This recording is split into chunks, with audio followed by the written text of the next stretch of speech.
Voilà, je vais vous montrer, vous apprendre à faire une courbe à partir de vos mesures de température que vous avez effectuées sur vos plaques de mortier.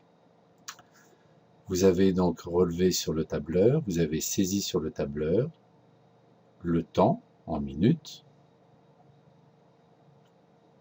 Je vous réexplique, pour implémenter 0, 1, 2, 3, le tableur le fait tout seul. Je reviens un petit peu en arrière, je vais supprimer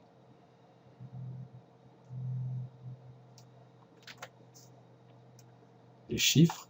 Il n'est pas nécessaire de tout saisir sur le tableur. Il suffit de saisir un chiffre, je clique en bas à droite et je tire. Je clique gauche avec la souris et je tire. On voit les petits chiffres 23, 24, etc. Je vais jusqu'au bout de mes mesures. Donc, vous avez fait des mesures, je pense, jusqu'à 42 minutes. Voilà, c'est beaucoup plus rapide que de tout saisir. Ensuite, il faut saisir sur la deuxième ligne toutes vos valeurs de mesure de température. Attention, ce sont des chiffres et il est très important ici d'avoir une virgule et non pas un point qui s'affiche. Car le point ne fait pas partie du caractère chiffre. Lorsque vous avez saisi tout votre tableau, sur la première colonne ici, dans le langage tableur, ça s'appelle des étiquettes. Ce sont les titres des données. Ici, ce sont les plages de données. Plages de données également, ce sont les minutes. Les plages de données ici, ce sont les degrés, les températures mesurées, avec les titres qui sont donc des étiquettes. C'est très important pour s'y retrouver sur le tableur. Quand vous avez saisi votre tableau, bien sûr, vous le sauvegardez dans le dossier documents sur le serveur. Vous allez sélectionner tout votre tableau. Donc je commence, voilà, vous sélectionnez tout le tableau. Ensuite, vous avez ici le petit icône diagramme. Sinon, je pense qu'on doit pouvoir retrouver dans les outils. J'avoue, je n'ai pas cherché. Clic droit. Non, on n'a pas diagramme. Cherchons, cherchons. Insertion, diagramme. Voilà, c'est dans Insertion, diagramme. Donc là, par défaut, le tableur ne sait absolument pas ce que vous voulez faire. Donc il affiche tout dans n'importe quel sens. Ça va être à vous déjà de savoir ce que vous voulez faire. Quel type de diagramme vous voulez faire.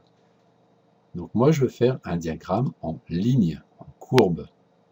Vous pouvez avoir des points tout seuls, vous pouvez avoir des points et des lignes, et vous pouvez avoir des lignes toutes seules. Moi, je vais choisir des lignes. Vous voyez, là, c'est encore le bazar. Du coup, on va sélectionner les plages de données. Souvenez-vous, les plages, ce sont les chiffres que vous avez saisis, les minutes et les températures. Là, il nous demande, est-ce que vos données sont en ligne ou en colonne? On voit bien ici que c'est en ligne. Première ligne, c'est le temps, et deuxième ligne, c'est les températures. Donc je suis en série en ligne. Et regardez, déjà, c'est beaucoup plus clair. Il affiche deux choses. G4, dommage, je ne peux pas montrer ici. G4, c'est le groupe 4, c'est le titre de ma ligne. Et bien sûr, il affiche aussi les données de la première ligne qui sont le temps en minutes. Le temps ne nous intéresse pas, donc on va voir comment le supprimer. J'ai donc bien sélectionné mes plages de données. Mes données sont en ligne et maintenant, je clique sur série de données. Est-ce que je veux afficher la droite temps en minutes? Elle ne m'intéresse absolument pas.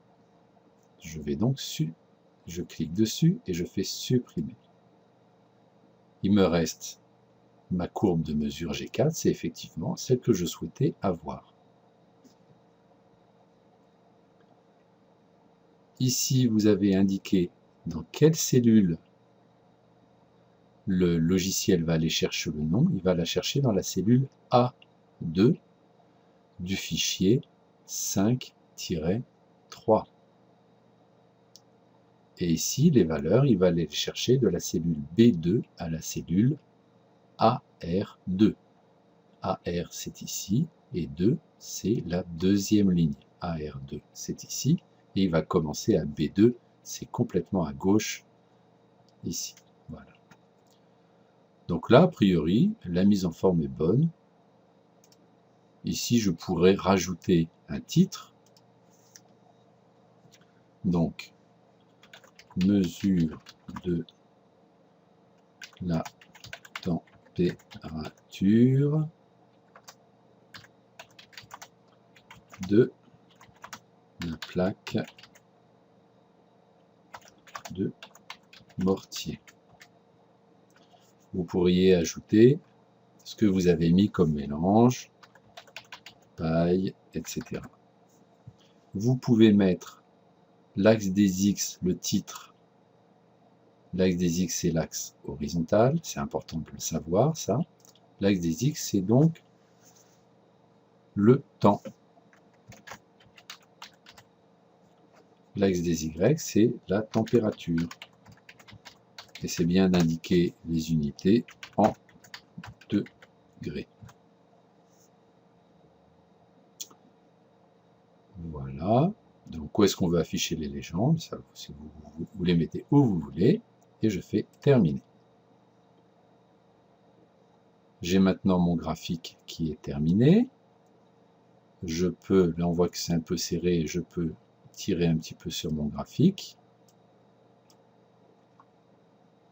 Vers le haut aussi.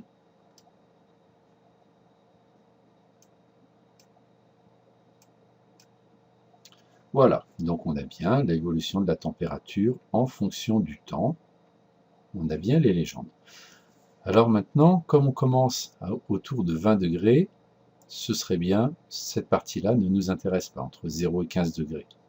Donc il y a possibilité de commencer la courbe uniquement à 15 degrés. On va avoir beaucoup plus de relief. L'objectif, c'est d'avoir une vraie courbe qui se déforme bien. Donc ici, je vais essayer de me souvenir comment on fait.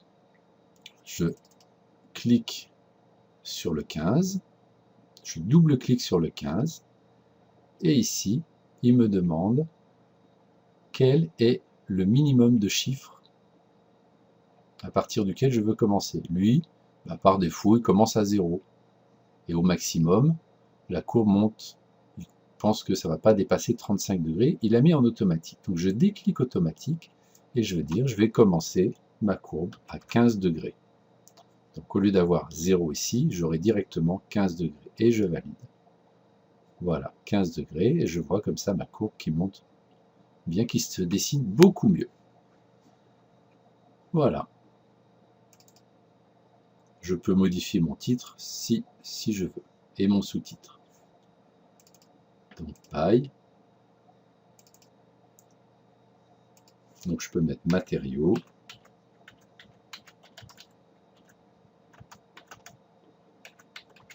Mortier, paille, etc. Voilà pour cette première vidéo. Je vous montrerai ensuite, quand il y a plusieurs mesures, plusieurs courbes à superposer pour les comparer, je vais vous montrer comment on fait dans une deuxième vidéo.